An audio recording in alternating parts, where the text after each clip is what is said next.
Hi there, my name is Shalhevet Schwartz, and this is Gefet, a joint project of Hadran and Yeshivat Drisha. The sugya that we will be looking into today emerges from Bava Metzia daf samech daled. We are in the middle of Hilchot Ribit, of the laws around the prohibition of paying interest when borrowing and lending money. It's a topic that is extremely rich, also in terms of its contemporary ramifications. How does the Issur of Ribit fit into a modern economy in which interest rates are a huge part of a functioning capitalist modern economy? But we will leave that aside for now. And the particular topic that we'll be discussing today is what's known as Ribit Devarim, interest literally in words, but meaning non-monetary kinds of interest, the Issur of even really doing favors for someone who lent you money, even if there is no tangible financial benefit that the lender incurs, there are still certain cases in which you can fall into the Issur of Ribit. So what we're going to do is we are going to look at the sugya, really do a deep dive into Tosfot, bearing in mind some of kind of methodological points about the work that Tosfot is doing on our sugya, and then we will look a little bit into halachic questions and an apparent contradiction within the Shulchan Aruch about how Ribit Devarim plays out, and see what we can glean from that about the nature of the prohibition of Ribit in general. So, with that, let us begin with the Mishnah that our sugya is working from.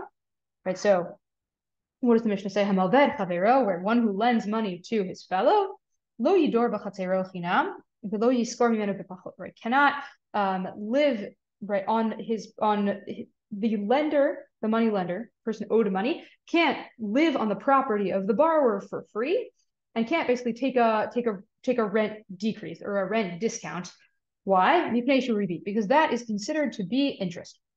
If I'm a lender, these kinds of favors, living on your property for free or even for reduced rent, is considered to be financial benefit that I, the lender, am taking from the borrower, and that is considered to be a kind of interest.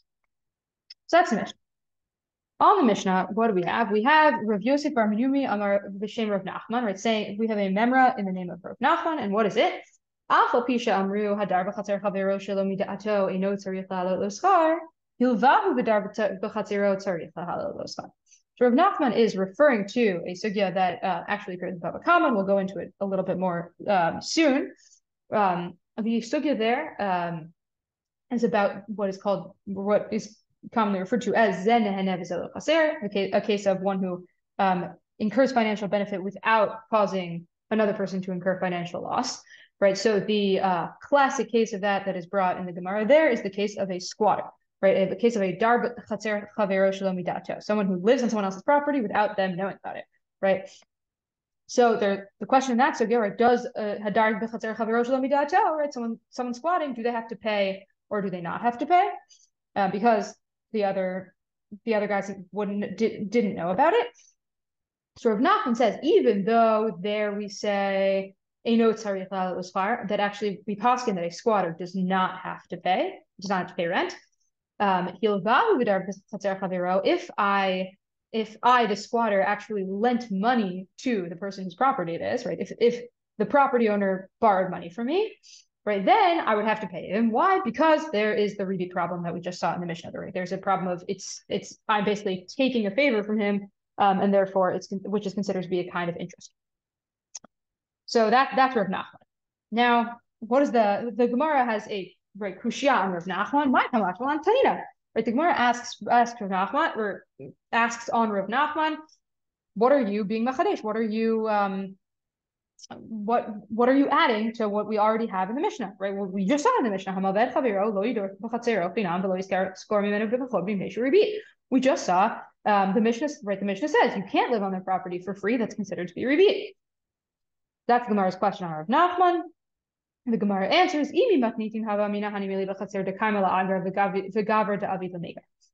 I had just seen the Mishnah, I would have thought that what case are we talking about? We're talking about a case in which the property would otherwise have been rented, This was property that was for rent, a building that was for rent. and a gaver David Megar, and the person, right, the person living there, is squatter, who's also the lender in this case, right, was actually looking for an apartment and otherwise would have been paying money to live somewhere else, right? Aval. Right, that's what I would have thought that the Mishnah was talking about that case, and that's a problem. Aval, chatzer lo kaima la'agra v'gaver lo avita megar. But if we're talking about a building that's sitting empty anyway, and a person, the squatter, the lender, who otherwise, he has his own house. He didn't need to live there. He had somewhere else to live. He wasn't going to pay rent otherwise, right? So a case like that, right? I would have thought that maybe in that case, it would have been fine, right? It wouldn't have been considered to be a kind of interest. Why might I have thought that? Because there isn't really any tangible financial loss for the borrower or gain for the lender, right? There isn't any real financial benefit that the lender is getting from the fact that he had lent this money. And therefore, I might have thought that it wouldn't be a problem, right? Kamash Malan, right? That's what Rav Nachman's coming to tell us, that even in a case like that, when there isn't tangible financial benefit for the lender or loss for the borrower, it's still Issur for the lender to squat on the borrower's property. Abkan, that's the Gemara. Now, given that, right, if that really is the case, what Rav Nachman is adding seems to be it's a pretty big deal, right? That even in a case when there isn't a kind of real tangible financial benefit, there are kinds of favors that it is still Issur for the lender to take from the borrower. And maybe given that, why Rashi describing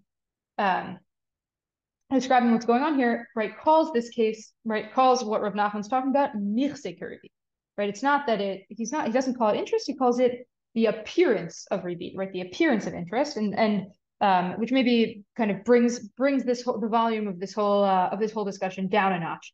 Maybe, right, the problem is not a deoraita Issur of ribit, but is maybe a derabanan, maybe it's a lower level derabanan. So that's Rashi. Given that, Tosfot's really going to engage with the same question, but so let's begin our deep dive into Tosfot. The first thing that Tosfot is going to do, though, is really, and this is methodologically a kind of interesting way that Tosfot often works, is really writing the next lines of Gemara that really ought to have been there. The same way that the Shalhevet Schwartz of Gemara often works is, right, we have a memra of Rav Nachman here. Oh, but that seems to contradict the memra of Rav Nachman somewhere else. Or we have a Mishnah here. It seems to contradict the Breita somewhere else. How do we engage with this, or how do we solve this contradiction? So Tosfot here is going to offer basically a Gemara that could have existed on the sugya, raise a contradiction between sugyot in terms of two different things that Rav Nachman said, and try to solve. So the sugya that Tosfot is bringing us to is the sugya of hadar b'chatzer chavero shelo mida'ato, right? It's one of the sugya about the squatter, the sugya of zen v'zen lo chaser. The parak ketzad haregel, in parak ketzad haregel, right? In that sugya, gabe hau gaver debana apanda kalkulata diachne, right? About a person who builds a fancy building, a palace of some sort, on low quality land that belongs to orphans, meaning it's land that agriculturally, right, there really is nothing to do with. So the orphans themselves aren't going to be making any money from the land. Someone else comes in and basically, without their permission, just builds a building, builds a high rise. And there, in that case, Rav Nachman says that the builder has to pay money to the yatomim, to the orphans who own the land. And what the Gemara gleans from this, at least at first glance, the Gemara, right, understands from this as a hava mina, that Rav Nachman thinks that hadar b'chatzer chavero shelo mida'ato, that a squatter tzarich has to pay what, right, presumably the same way that this person building a house on the orphan's property has to pay them, so too, or is not allowed to do so without paying them, so too a squatter would have to pay. Right? Dika Amar lema kasav Rav Nachman hadar b'chatzer chavero shelo mida'ato tzarich la'lo l'sfar. Right? The Gemara says there. Also, we see from that the Rav Nachman seems to think that a squatter does have to pay. Okay, so now Tosfot's saying Tosfot's looking at that sugya and saying, wait, but what about our sugya here, where Rav Nachman explicitly said, "Eino tzarich la'lo l'sfar." Havamatzi l'meimar imkein kasha de Rav Nachman and Rav Nachman dehacha. Right? What the Gemara there should have said is that Rav Nachman seems to be if that were a plausible reading of Rav Nachman's actions, right, as the Gemara there proposes, that seems to contradict what it says, what Rav Nachman says explicitly in our sugya, which is that a squatter does not have to pay. Right, so we've got a contradiction there in our sugya. Rav Nachman says explicitly a squatter does not have to pay. There in Bava Kama, the Gemara at least raises the possibility, based on Rav Nachman's ruling in an actual case, that a squatter would have to pay. So Ella here, Tosfot offers two answers. One is lo kai hatam hach, right? That actually, in that case, in Bava Kama, it's just being brought as a havamina. It's not a big deal, right? We don't actually lemaskana. We don't actually say that Rav Nachman thinks that dar b'chatzer chaviro tzarich l'skar. Rav Nachman and the maskana of the Gemara there is that a squatter does not have to pay the baal chatzer. That's option number one. Just don't read too much into it. It's a havamina. Option number two is ve'od dehachamayir b'chatzer delo kaim ala agra v'gavra delo avid sorry dechatzer delo kaim ala agra v'gavra delo avid lemegar dehavi zen lo nehene v'ze eno chaser kidemas ava chatzer delo kaim ala agra v'gavra delo avid lemegar ema lo kamash kalam. That in our case, right? What in our sugi here? What is the case that Rav Nachman is adding? The case that Rav Nachman is talking about? He's talking about a case in which the chatzer would be lying empty anyway, would not otherwise be rented out, and the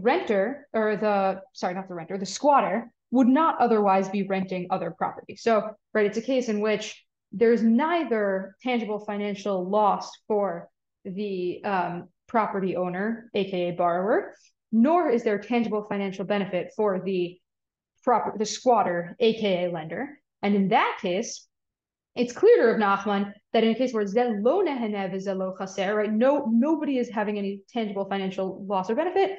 Right, in that kind of case, squatting does not require payment. And the question that we're considering in the sugya in Bava Kama, we're considering a case in which there is tangible financial benefit or loss, right? In which the property would otherwise be rented out, or the renter would otherwise be paying for some other property. So Tosfot, right, really writing a Gemara here. Rav Nachman seems to contradict Rav Nachman there. How do we solve that problem? Either we don't have to take a havamina that seriously, we don't pass one like it anyway, or Rav Nachman is actually talking about two different cases. All right. Now Tosfot continues with really the question of right halacha.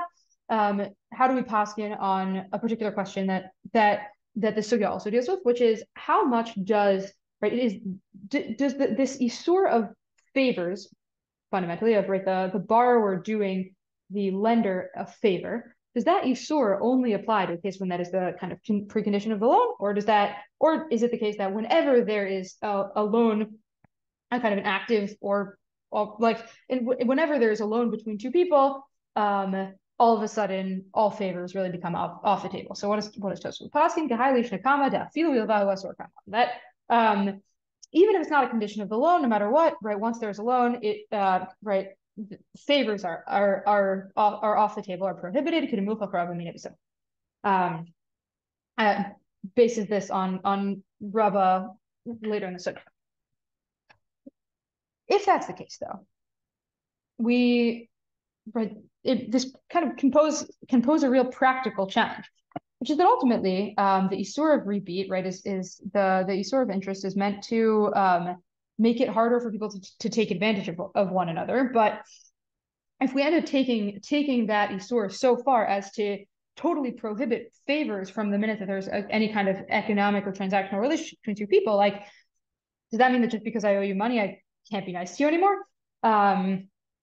Theoretically, at least, the Issur of repeat is trying to create a world in which people are, kinder to one another. But the more extremely we understand this Issur, could end up having the opposite effect. So this is going to engage really with that question. Right? Right? Just because I lent you money, does that mean that I'm no longer allowed to do any favors for you? What about favors that I would have done anyway? Right? Lo mi devarim she'ein regilot lash'il chinam, kigon bayit, right? Not even just the kinds of things that I wouldn't lend you. I wouldn't lend you under normal circumstances. Like, I probably wouldn't lend you a house under normal circumstances. Right? Right.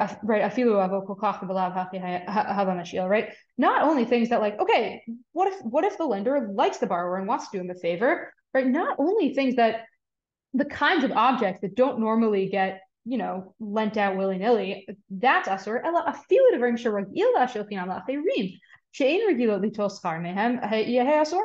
But even the kinds of things that normally I would lend anyone. I would lend you who owes me money, but I would, or I would lend you to whom I owe money, but maybe I would lend it to anyone else also, right? Even those things are asur. Right? Right? If we really think that empty property that, is just sort of like sitting there, right? That kind of thing, let him, that in general, other people could come and stay there, right? Stay there and squat there for free, right? So now just because you owe me money, just because I owe you money, I'm not allowed to do you the same favor that I would do anyone else. Really? That's a source? So that's Tosa's question. It's really a question that right? A question that occurs sort of logically. It's not a textual question, but it really, Tosfot here is stressing the kind of absurdity of taking, right, of what happens when you take this expansive reading of the Issur of Ribit to its logical conclusion. So how does Tosfot address this problem? And the Yesh Lamar Dafka b'milei, right? Tosfot is going to offer us two answers. So answer number one: the Yesh Lamar Dafka b'milei de farhesia the avsha tuva, right? Asar hachakulehai kigon l'dor b'chatzerav l'tkofav de. But maybe the only kinds of things that are asur, even in such an extreme way, even the kinds of things that I would do a favor for someone else, right? I would do as a favor for someone else, I can't do as a favor for you, the person who lent me money. Maybe that Issur only applies to the kinds of favors that are very public, right? Circumstances in which lots of people would see and notice that was what's going on, right? Milei de farhesia, like lending you my property, right? Anyone can tell where anyone's living. Right,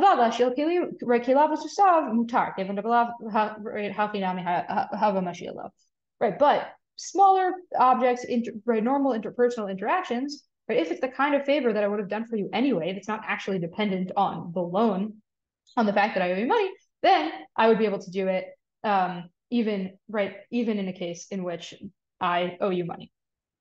Right. Right.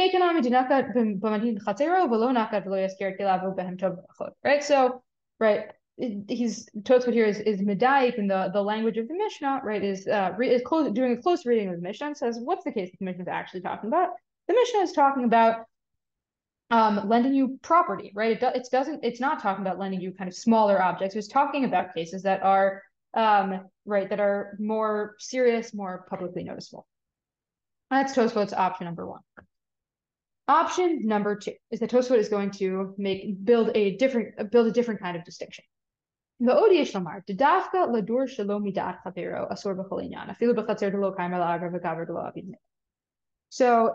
if it's the kind of favor that I would presumably do for somebody else, right, that's not dependent on the loan in particular, Tosfot says, and in which there's no tangible financial loss or tangible financial benefit, in that case, it's only asur if it is done without the knowledge of the borrower, right? If the lender, aka squatter, starts squatting on the borrower's property without his knowledge, that's a problem, even if it's an empty lot. Why? Right?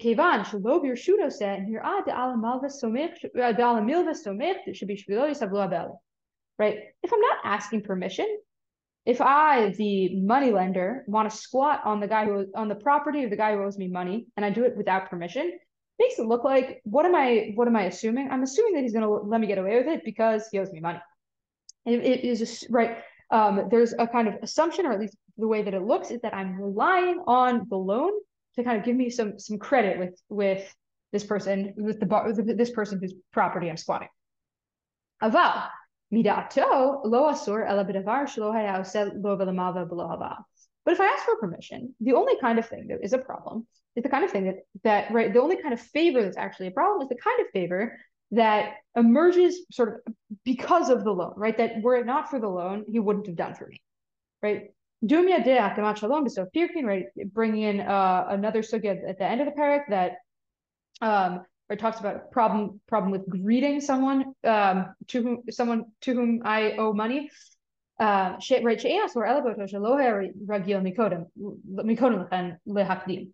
It's only a problem if beforehand, right? If before the loan, this wasn't the way that we behaved with each other.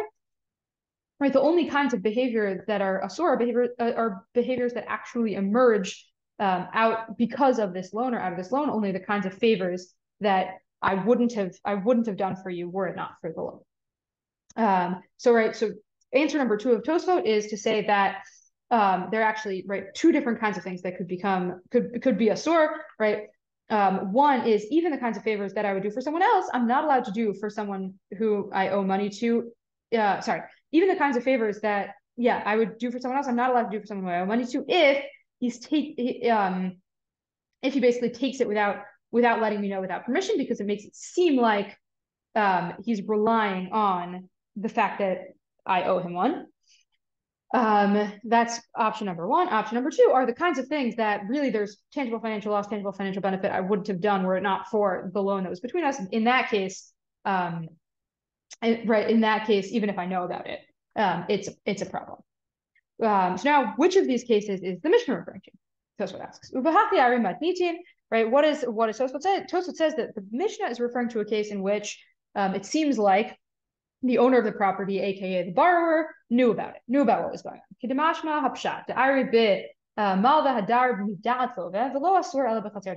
It seems like we're talking about a case of squatting with the knowledge of the borrower who owns the property.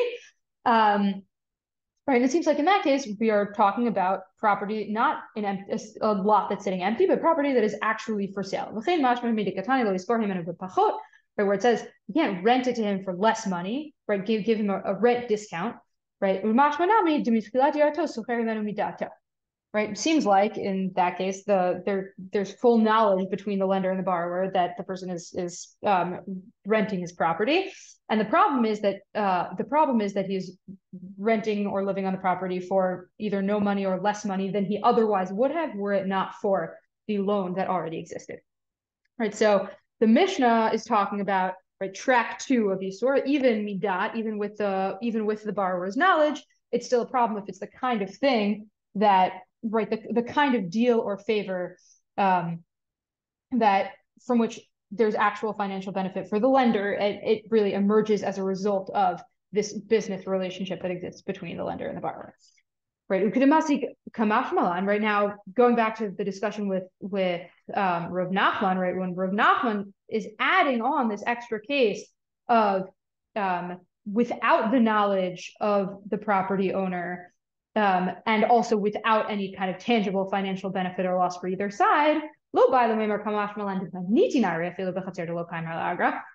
not saying that that's what the Mishnah is talking about. The Mishnah is talking about a different case. I knew about it, but I'm incurring an actual financial loss. And Rav Nachman is adding on a different case that the Mishnah is not talking about, in which I'm not incurring an actual financial benefit or loss, but I'm doing so without the knowledge or explicit permission of the borrower, and therefore it seems like it makes it look like I'm relying on this loan to kind of carry the weight and allow me to get this favor. Right. The Mishnah is actually talking about property that is not an empty lot, property that's really for rent, but a borrower who knows about it and knows about the deal. Adkan Tosfot. So what we saw up until now in Tosfot basically writes a new Gemara, compares Rav Nachman here with Rav Nachman and Bava Kama, tries to understand the contradiction, offers 2 possibilities for solving that contradiction. Then Tosfot paskins lahalacha that there's a really expansive understanding of this Issur of favors between lender and borrower, but notes the potential practical ramifications of that, and sees the problem with that and offers two different solutions for how we can mitigate the kind of problems that arise when we have a really, really expansive understanding of this Issur. Adkan Tosfot. Now, in the Psika of the Shulchan Aruch, we are going to see how some of this plays out, and another apparent contradiction, and what can emerge from trying to solve that contradiction can also give us a slightly broader window into the nature of ribit devarim and how that plays out. So what halacha number one in the Shulchan Aruch here, right? Hamalveh me'ot almana shekol melacha shetavo liado yitenu talamal v'la'asota asur. Right. So if I lend you money on the condition that you hire me out for work, right? I would like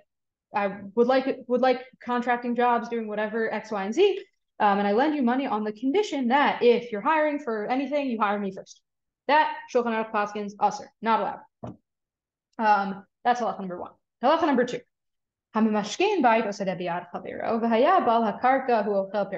talking about a case in which I lend you money, and as a lien, as a mashkon for the loan that the money that you owe me, I hold onto your property for a while. So I lent you money and I'm holding onto your property.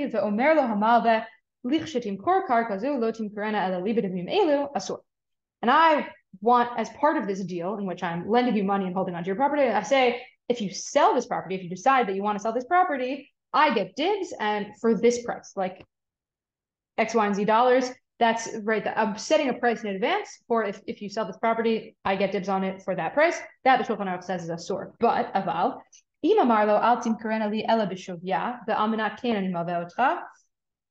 But if I say I want it on the property, but I'm willing to pay whatever its market value is at the time that you decide to sell it, that's okay. So in both the first halacha and the second halacha here, we see basically, right, what we see are financial conditions for a loan. The first is that if you want to hire, you hire me at whatever price. That's a problem. But here it's, if you want to sell it, if you want to sell the field, you sell it to me at whatever price. That's okay. So what's going on here? It seems like we have a contradiction, right? Is the financial condition Issur or is the financial condition mutar? Right? Why would it be Issur for me to promise to work for it says lender here, but work for the borrower, but permitted to promise to sell a lien field? So the Nekudat HaKesef offers two possible answers. And we can decide, right, what we think is logically going on in each of them. Right. So answer number one, according to the Nekudat HaKesef, right, Hatam Hayam Mitzilat Slov Mashkanta. Right. The reason why we might be more lenient in the case of the field is that the lender was already holding on to it. Not totally clear to me here what the kind of logic standing behind that distinction is, but it's a distinction, right? The lender was already holding onto the field, so maybe cutting a deal about that field is right. There's less reason to be stringent about it. So that's option number one. Option number two, gam hatam lo have tovat hanaa shaharei hu notein mamon bakar kazu aval hacha ilo mizdamein le melacha lo mishtaker midi. Right. So maybe the difference is that in the case of the field, right, it doesn't really look like a favor. Why? Because it isn't really a favor because I'm, paying money for the field. It's a normal transaction, the way the transactions work. And I would maybe have been able to buy it otherwise. Aval hacha, but in this case, the case of I loan you money on the condition that you hire me out, maybe I wouldn't have found work otherwise. Maybe this way I'm getting money that I otherwise would not have gotten, and therefore there's a kind of clearer financial benefit that I, as the lender, incur because of my loan. Those are the options that the Nekudat HaKesef proposes.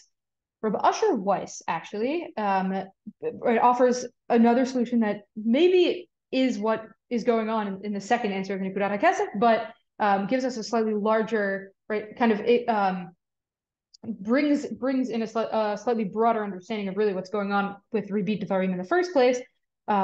That really, I think, can explain the difference between these two cases in the Shulchan Aruch. V'yesod hadavar, says Rabbi Issur Weiss. נראה כפי שכתבתי לעיל בעניין ריבית דברים, שאין הדבר תלוי אלא בדרך שהדברים משתקפים ונתפסים בעיני בני אדם. Right? Really, what's going on with ribit devarim, right? With this prohibition of interest that isn't tangible and financial, but that is, right, doing a favor for someone who, because I owe them money or when I owe them money, right? Really, the problem with that is that, right, the whole Issur there is dependent on how this kind of behavior is understood and how it looks publicly, or how it looks in b'einei bnei adam, in the eyes of other people. When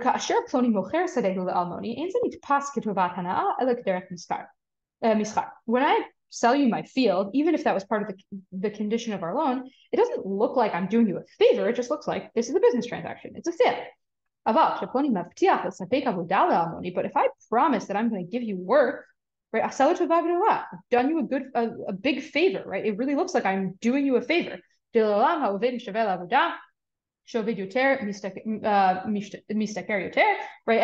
People want more work. The more you work, the more money you make, right? That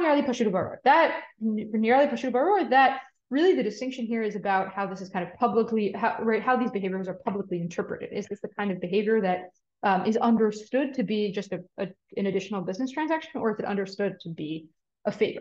Right. So Rav Weiss is really bringing in a kind of larger principled distinction within the world of Ribit Devarim, that what's going on, right? That really what matters is the public understanding of the nature of the transaction. If it looks like a favor, it's a favor, and if it doesn't look like a favor, it's not a favor. Just a final word as to kind of how the questions that emerge, right, lahalacha even today, when it comes to Ribit Devarim. Right, is it okay to thank someone for a loan? Is that also a kind of favor that I do to you on that, right, emerges out of the fact that you lent me money? Maybe that's a problem, right? What about greeting someone who lent you money, someone with whom I didn't necessarily previously have a relationship, but now I have a relationship because I owe them money? Am I allowed to say hello, good morning, how are you doing? How are you today? Right? What about saying Tizkei mitzvot? Right, all of these questions, right? If we want to be really careful about Ribit, right, there are many different kinds of things that maybe that if we think about in a particular way might be understood as doing a favor. And so there really is this important balance to strike as we think about Hilchot Ribit, right? On the one hand, wanting to be very punctilious about and very stringent about making sure that we don't get caught in kinds of situations where we really allow a lender to take advantage of the borrower on the one hand. And on the other hand, to bear in mind that really the purpose of the Issur of Ribit in the first place is to create a world in which interpersonal relationships are less about dependency and vulnerability and more about kindness and welcome. And to make sure that right, as we understand the protei pratim of the Hilchot of Ribit, we kind of bear in mind the two sides of that coin. Thank you so much, and looking forward to seeing you next week.